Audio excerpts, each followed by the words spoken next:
Hi everyone, good Wednesday afternoon and welcome to the Navigant Credit Union Broadcast Center. I'm GoLocal News Editor Kate Nagel. Would like to welcome in GoLocal columnist Bob Whitcomb. As always, thank you for joining us this very busy week.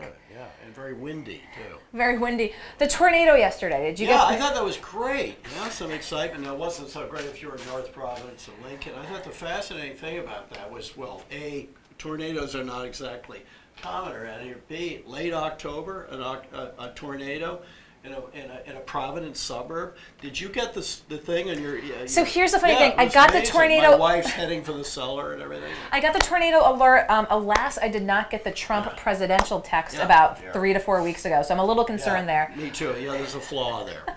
So there is something interesting that I will have to share with you. Apparently there's been some research recently of the banned Tornado Alley in the country sort of shifting from this. I'm glad it's moving toward us. It's moving. I mean, right. I have to really delve deeper into that because at some point, if it keeps moving. And more tornadoes. And we should also remind people you can also get earthquakes in the east, as we discovered a few years ago. Yes, we are. And apparently Boston, the Boston area, it's probably the wrath of God. You know, God is a conservative. And, Boston could have a destructive earthquake. Well, I think it did take folks by a little surprise yesterday to get the tornado alert. I know it did with us. Right. But the sun's coming out here today. It's getting sunlit uplands. It's getting a little sunny here downtown. Speaking of in the city, earlier this week on Monday, the Providence City Council Ordinance Committee considered once again the proposal by Jason Fain for a 46-story tower Ziggurat. on the one. The ziggurat. Is that the official term, or? Yeah, that sort of swivel. The swivelness. They considered it on Monday. We did have Jason in yesterday to talk about it. So now I believe it has to go to the full ordinance committee for a vote.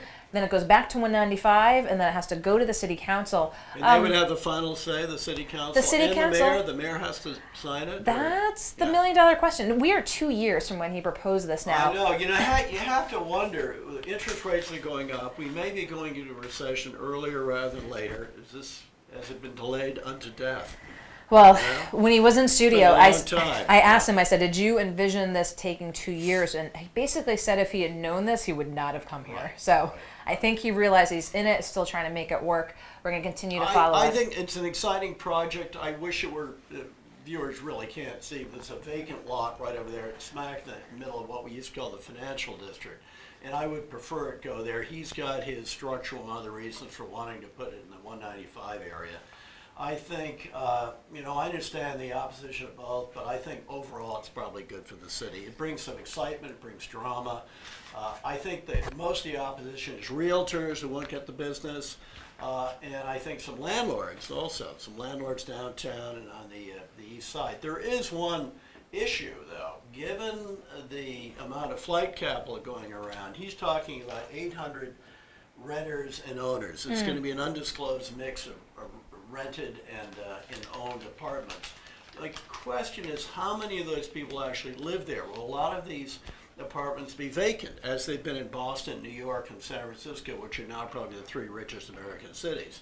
And will they be used for money laundering, or will they just be used very occasionally while the parents come in to see their rich children at Brown? We'll only see if the building ends up getting built. Actually goes up. Now, do you remember when 110 was proposed over in that parking lot space? Yeah. Sometime in the early Neolithic. It seems like a very long time ago that the parking lot is still there. It's going to go up. It's a sure bet. Be happy. Don't worry. Be happy. I think overall, I understand why people don't like the design. I think it's very amusing. Maybe that's not the right word to use, which would raise some of my architectural. You like it for the whimsy. Yeah, and with it you could go out to you get in the Newport Bridge and presumably see it to the north, which I kind of like. I think it's goofy. It's not quite the location I'd put it in. But do you know one of the most iconic buildings that is visible from different vantage points throughout Rhode Island, especially in 195 coming in? The Brown Science Library. I know, which is hideous, which should be blown up. Huge mistake. You come into the city. Everybody at Brown realizes it's one of the great catastrophes around here. There are a few others, too. We have written the buildings that should be torn down. But again, this is going to continue to be a debate.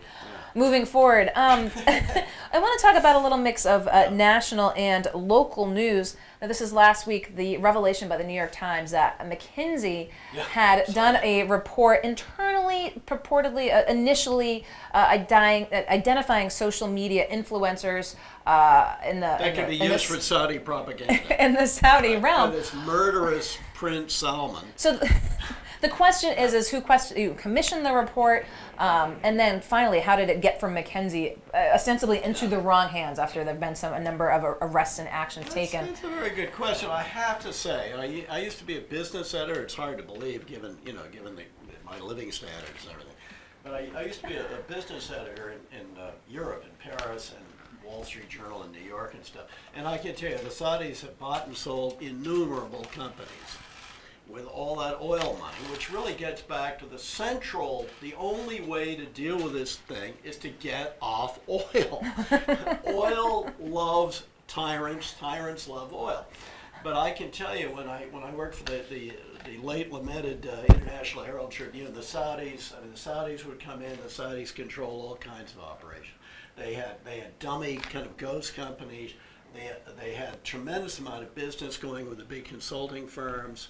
I mean, it was just outrageous. It was like the world's largest brothel, really. And so the McKinsey thing didn't surprise me at all. And, this little sign that McKinsey will not take money from the devil. Well, and McKinsey's also given $60,000 to the current governor's administration, whose husband does work there. Now, that's right. When we asked up in Boston, I think, right? Is that where he's when we based? asked initially, they said you'll have to ask McKinsey. And I mean, it's just, have you worked on any international ask interests? Your mother. Did you? No, ask your father. So we'll see if they provide any information. Yeah. Clearly might not have worked on it, but it there's... shows you the level of kind of legal corruption. I mean, it's what my brother-in-law at Wall Street likes to say. It's not what's illegal on Wall Street, it's what's legal. And, it's unseemly. And I don't think anybody should have anything to do with the Saudis, but this is going to have, they're going to have to gradually detach themselves from this horrific regime. Speaking of Wall Street, SEC lawyer and biggest whistleblower in SEC history, saw that. Ted Seidel did come in today to endorse Mayor Fung. Mayor Fung. Last week, Joe Trillo did issue a release saying about the that pension stuff. He's probably animated by the pension he's stuff. very animated by the pension stuff. I mean, we're less than 2 weeks to go now. I don't think it'll have a material effect because it's like most Americans don't care about human rights. Remember what I said last week? About Khashoggi. I think this is all too technical. Unless you're a retired teacher. You're like my wife, who used to work for the diocese as a teacher, parochial school. She's interested in what the Catholics are doing with it. Or you have a cola. Or you had a cola. Right. But I think this is it's a minority of the population. I don't think most people care about that. I think people like to see the cranes in downtown Providence. And there's a sense that things are sort of prosperous. The governor is not particularly popular because I think that's mostly, she can't really affect that. It's persona that she presents, and she's been in here multiple times, and she'd be very charming. Plus, she's not that great talking to large crowds or on the bozo box either. It was interesting what Ted said today, and we have the video you can watch on GoLocal's Facebook page. The question is always the cost associated. How can you restore the colas? And one of the things that he brought up was, again, still the fees paid to Wall Street, speaking of Wall Street. So, even pension managers, the money managers. I mean, even that. Great show last night, by the way, on PBS. Frontline, right? Yep. Yeah. How about the Wall Street was looting the Kentucky system? That was I talked with Ted. He said he did watch it last night when he was up here. So besides the folks who have colas and had them stripped, on the broader sense, you still don't think that resonates with the average Rhode Island voter? No, not at this point. Not at this point. No, I don't think they care. I mean, most people are selfish. We're all the centers of our own universe. We exactly are. The great English writer E.M. Forster, he had the famous phrase, only connect. Try to connect with other people. But that is not our nature. We really don't care very much about other people. It's WIFM. Right. What's in it for me? I'm sorry. That's the real world. Speaking I of... don't like the real world, as you know. I like to live in an alternate reality. Yeah. But speaking of pensions and speaking of management, one of the stories that GoLocal has been on and continues to unveil are the financial issues within the Diocese of Providence. And the recent documents just unveiled are spiraling healthcare costs now requiring families, lay persons, to have to pay an additional $2,000 or more for a family plan. A year, two Yep, grand a year. two That's grand- a lot of money. $2 They grand aren't a year. exactly being paid Wall Street wages. Do you, how far does this go? Well, my approach to all this stuff is get rid of the whole system and go to Medicare for all. I think that's what's going to happen, by the way, and I think some Republicans have actually endorsed it. It's too complicated. It doesn't work. It's falling apart, and it's too expensive. And we've got terrible outcomes. You've got the highest paid doctors in the world by far. Terrible outcomes. The whole system is a mess. So. But, what can they do? I mean, the trouble is it's a shrinking church, as we saw St. Anne's Yep, in we Fall River. literally Very just had sad. this discussion I love last that week. church. The towers on the hill. And it's just, what can the bishop do? I'm not sure the bishop's, how do I put this, public relations skills are very good, but that's not helping. Let's move beyond the Catholic Church. You've got your cheat sheet as Move to on what. to the Anglicans. Oh, what are you writing about The this Druids, weekend? the Druids. Okay, I'm writing about Halloween, memories of anarchic Halloween when parents didn't worry about what happened to their little kids as they wandered around town. First collecting diabetes-causing food, and then doing pranks, bad pranks. Did you ever get involved in any bad pranks? Only for research reasons. And then there's an interesting story from Massachusetts about connecting swaths of land, countryside, to give more contiguous land to save wildlife, which I thought was in an urbanized region. This particular area is countryside, but the region, of course, southern New England is urbanized. I thought there were some lessons there. The other thing is, I think the Democrats need more of a unified voice on immigration. No, they don't favor open borders and stuff like that.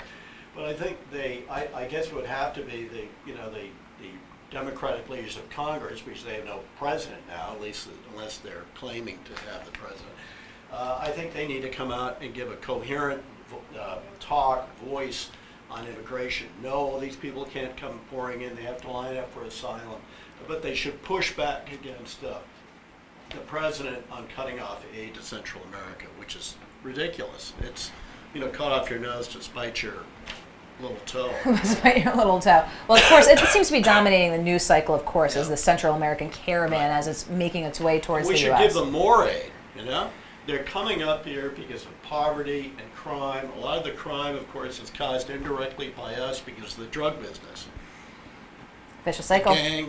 The gangs, the sort of an energizing element of the gangs is the drug business up here. Well, if you want to read all about it this weekend, you can with GoLocal. That's right, and more. Yeah. And more. And there's a Braille edition coming out, too. On GoLocal. You can read it online on Sunday. Bob Whitcomb, thank you as always for soon. taking the time. We'll be right back here in the Navigant Credit Union Broadcast Center.